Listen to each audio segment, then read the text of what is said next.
Today we're talking about potentially the most exciting budget-friendly lens of 2025. These are the Vision Prime 1s from Sirui. They're a T14 all-metal, budget-friendly cinema lens. I've been lucky enough to test the set for the last few weeks, and I have to say I'm very impressed even when comparing these to my G Master lenses. So in this video we're going to talk about some things I love about these lenses, some things I don't love about these lenses, and I'm going to show you how I rigged this out with my FX3. Sirui did send me these lenses to check out, but they don't have any input into this video, so you'll get my true raw thoughts. So without wasting any more of your time, let's get into it. So this is the set of the Vision Prime lenses from Sirui. These are T1.4 lenses, and they're currently offered in a 24, a 35, and a 50mm option. These are fully made out of metal and they don't feel cheap at all. Honestly, they feel like a G Master lens. The Vision Primes also have an insanely smooth focus ring and minimal focus breathing.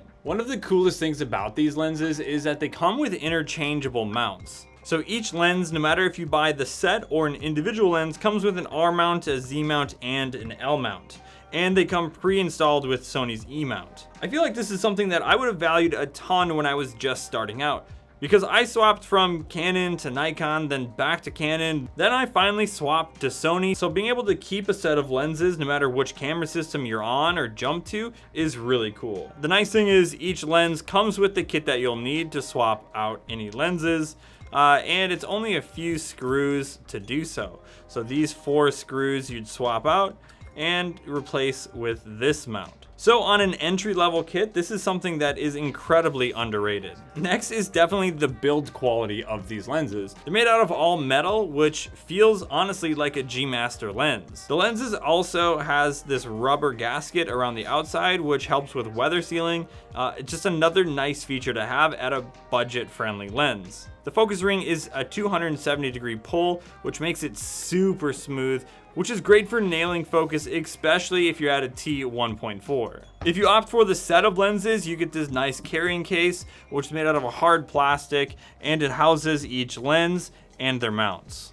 So here's a comparison between the 35 G Master and the 35 T14 from Sirui. And here is a comparison of the 50mm T1.4 from Sirui and the 50mm 1.2 G Master. I shoot in a ton of low light situations, so having lenses that shoot at T1.4 or f1.2, 1.4 is an amazing feature to have.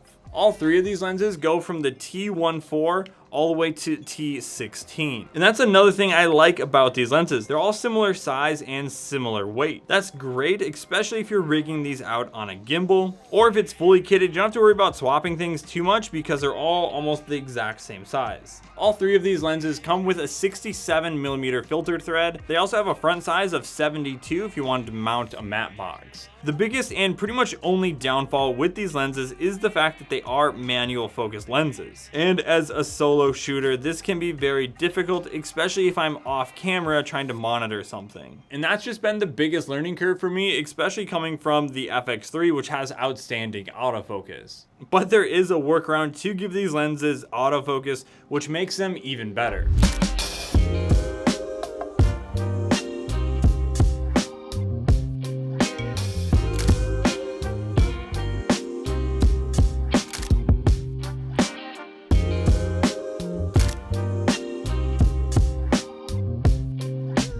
So the start of this build is my FX3 and the Tilta cage. I have the Tilta cage because I have the Tilta rail system. So I'll slide this on there, and then I'll toss the lens on. My favorite lens by far from this set has been the 35mm. I just love that focal length, especially when shooting with clients. The most important thing to me with this kit is adding autofocus. And I'm gonna add autofocus with the DJI LiDAR system. And that starts with this handle. So I'm gonna slide this up, lock that off. Then I'm gonna take the LiDAR motor and I'm gonna slide that onto the rail system. And then I'm gonna lock this off. One of the hardest things about this system was mounting the LiDAR. My biggest thing when I'm shooting with clients is I want to be able to use my XLR handle as well as the LiDAR system. Most people will mount it in the hot shoe, which doesn't work because I want to use the XLR handle. There's a few different options on the market. The main one is back ordered, and that's from Condor Blue. So I had to kind of build my own. So I have a thing from the small rig shoulder mount, which is this half rail, which can screw into a rig. And I have that mounted to an L bracket also from the shoulder mount. And that way I can lock this off so it's just above the lens. And now that gives me a rail that's slightly higher than the lens. Then this bracket, it comes with the Focus Pro itself. So I'm gonna slide that on and then lock that off. Then I can mount the LiDAR system right on top. Then you're gonna plug some cables in with the focus motor. I like to go above the rails. And then the last cable goes from the LiDAR system into the handle as well. So next we're gonna mount the battery and my monitor. Now I'm really picky with where I wanted my monitor. So I'm using the Tilta backplate, which has all these extra mount holes in it. Then I'm using a small rig magic arm to mount my monitor. So I'm gonna slide that all together now. So I'm gonna open up the screen and lock that off. And then I can take this arm and mount my monitor to it. And that'll take some fine tuning in a second. Now my favorite thing about this rig and a lot of my rigs happens to be in how useful these mini tripods are. This is an old one from a Ronin S that I don't use anymore. And I love just being able to screw this into the bottom of my rig. And now I have a mini tripod, which keeps it off the ground. It looks kind of goofy when I'm walking around with it, but it is incredibly useful. And I love how I can just set my camera down wherever I am. Now, the next thing with this rig is I'm gonna add a secondary handle on the opposite side. I have a little small rig NATO rail attachment, and I just put my handle. This is actually rocking the handle backwards, but when I'm holding it, I don't notice it, and it's incredibly useful to hold. The thing I love about the small rig handle is this little switch that allows you to rotate the handle back and forth. Now we'll get the XLR handle in there. So we'll do this, slightly move the monitor out of the way. I can just rotate this back up.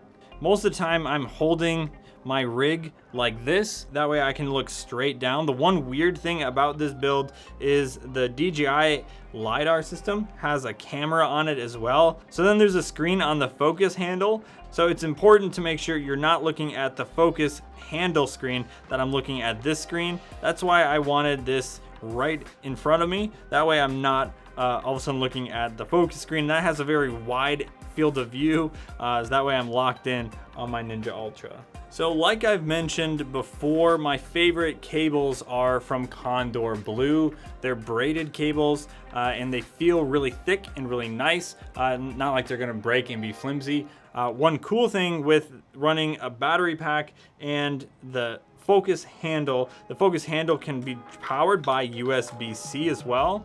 So then you can just fish a USB-C cable through and charge the handle at the same time. So then I would just have another USB-C cable running out of my battery into my camera.